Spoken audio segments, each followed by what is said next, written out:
بدلتے دیکھے ہیں بہت انداز، جی ہاں، انسانوں کے بدلتے انداز بہت سے لوگوں نے دیکھے ہوں گے۔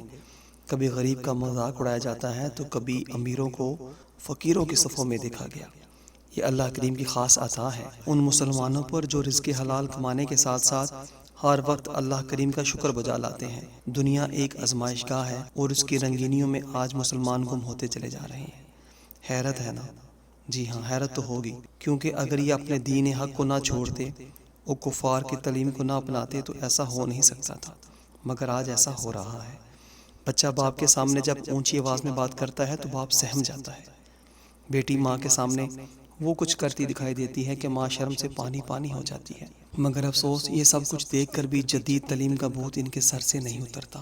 اترے بھی تو بھلا کیسے؟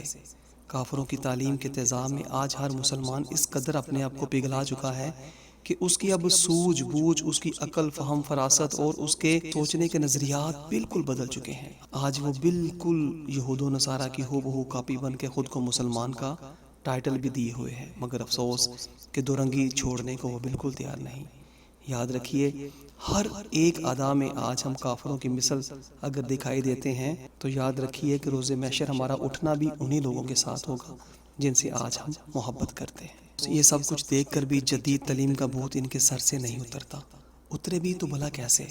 کافروں کی تعلیم کے تیزاب میں آج ہر مسلمان اس قدر اپنے آپ کو پگھلا چکا ہے کہ اس کی اب سوجھ بوجھ، اس کی عقل، فہم، فراست اور اس کے سوچنے کے نظریات بالکل بدل چکے ہیں، مگر افسوس کہ دو رنگی چھوڑنے کو وہ بالکل تیار نہیں۔ یاد رکھیے، ہر ایک ادا میں آج ہم کافروں کی مثل اگر دکھائی دیتے ہیں تو یاد رکھیے کہ روز محشر ہمارا اٹھنا بھی انہی لوگوں کے ساتھ ہوگا جن سے آج ہم محبت کرتے ہیں۔